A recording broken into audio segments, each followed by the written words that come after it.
Yo, everybody. All right, well, it is June 27th, 2025. I'm not going to give the time because it's irrelevant.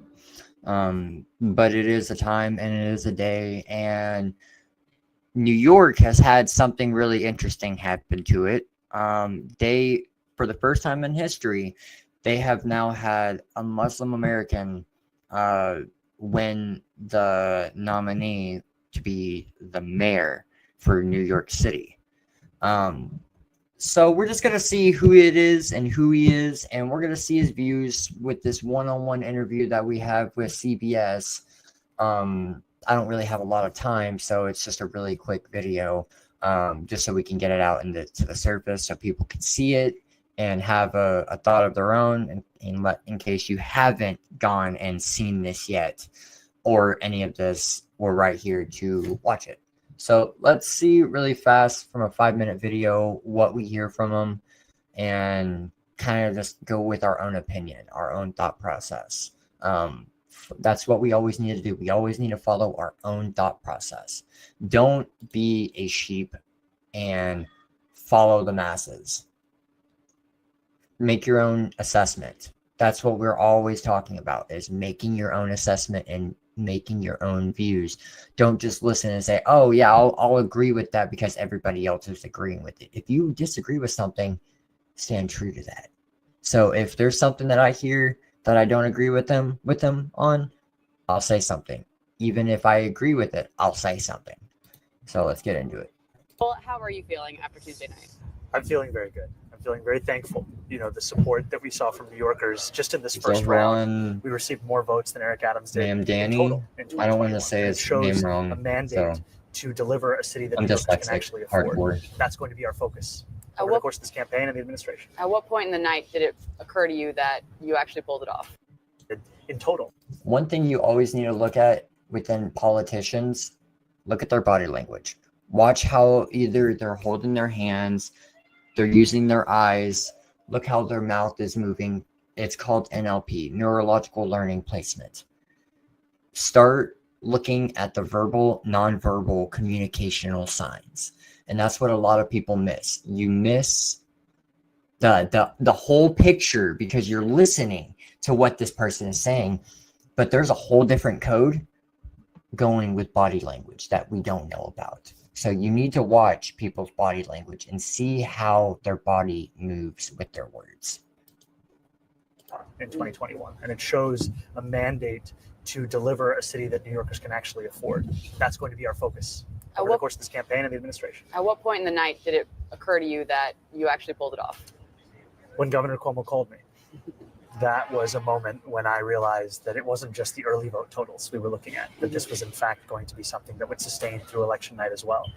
And I appreciated his call, I appreciated his concession, and I told him what I've told New Yorkers since, which is that my focus is in bringing our party back together and leading this entire city, no matter whether a New Yorker voted for me or voted for Governor Cuomo or didn't vote at all out of frustration of a broken political system. I am going to represent them, and I want to lead them too.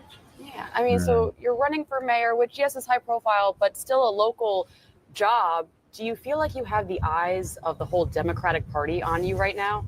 There are a lot of phone calls coming in from numbers that I hadn't had saved before. Ultimately, it's been quite lovely to speak to leaders across the country, to speak to Senator Schumer, to speak to Congressman Jeffries, to speak to Senator Warren, Senator Sanders, people who have showcased the not only ability, but the results in fighting back against the Trump administration and showcasing what we need here in our city is also what is needed across the country. See, a place where it's always about work too fighting hard for too little against, and are losing faith. It's always about fighting against Trump. It's never actually about how can I make myself flow with Trump. Because at the end of the day, he is the president of the United States, regardless if you like him or don't like him. He is the president of the United States, and you have 4 years that you have to deal with him. Just like if someone else comes in, you have 4 years that you have to deal with them, regardless. So you have to make it work, not just trying to find, how can I put my foot into Donald Trump's way and make all these situations and issues become a part. That right there is how we're going to keep having a broken system. So I don't like what he just said right there, because that's just showing that this is to try to dagger Trump and not fix our system, not fix the justice system, not fix the political system, not really even help your own people, not help the New Yorkers. I don't feel like this is going to be helping New Yorkers. I feel like this is just someone getting placed in by the Democratic Party to say, hey, we need you to disrupt Trump. And then also, I've already heard an article saying from this guy right here that if Benjamin Netanyahu was to come to New York, he was going to arrest the prime minister on the spot. A mayor wants to arrest a prime minister of a country. What kind of authority do you think you have, young blood? You got nothing of that kind of power. What, do you think just because you're a different race, you're a different culture, that you somehow have this power because you feel like you're privileged by the Democratic Party? That's not okay. Ooh, a lot of y'all are not gonna like me when I come into power. Not even power, when I come and show my face. Because I'm about to make all of you squeal. Because I can talk to every person in this world and try to relate with them. But can you fully put yourself into relating into the everyday average citizen? That's going to be the tester. So get ready, bitches. And sorry, I don't care. Y'all are bitches. Faith in democracy's ability to deliver for them. And we have to finally showcase just that. I mean, as people are looking at you in some way as, oh, is this the future of the Democratic Party? How do you respond to that? What do you think the future of the Democratic Party should look like? And is it looking towards you? I think it should look like anyone who's focused on working people, because ultimately that was what made me proud to become a Democrat. And so many Americans feel the same way. And yet for quite a while have felt as that we've left our roots. We've left our focus. And it's time to come back to that and show that Donald Trump's attempts to speak for working people are just looking to exploit the despair that they are living through, not actually sincerely responding to it with any kind of proposal that would deliver them out of it. And now is the time for us to put forward those ideas, those policies, and I think ultimately to also be honest about them.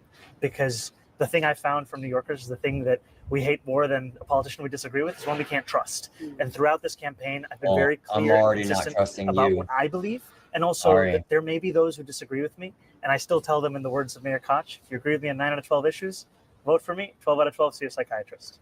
So now that you're shifting from the primary to the general election, how do you reach the voters who are independent, more moderate, who shy away from the word socialism?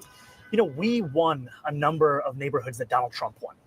And these are neighborhoods like Bath Beach, like Bensonhurst, like Astoria Heights, like College Point, places where you would never describe as progressive.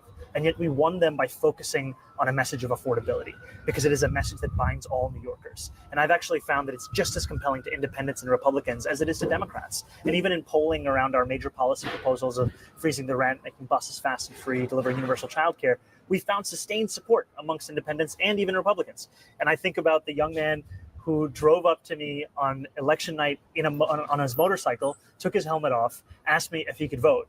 And we looked up his registration. He was registered as a Republican. And he said, well, I'm sad. I hope that you win so I can vote for you in November. And I think that there are many such New Yorkers. So today, Mayor Adams launched his campaign as an independent. Cuomo says he's weighing whether to run as an independent.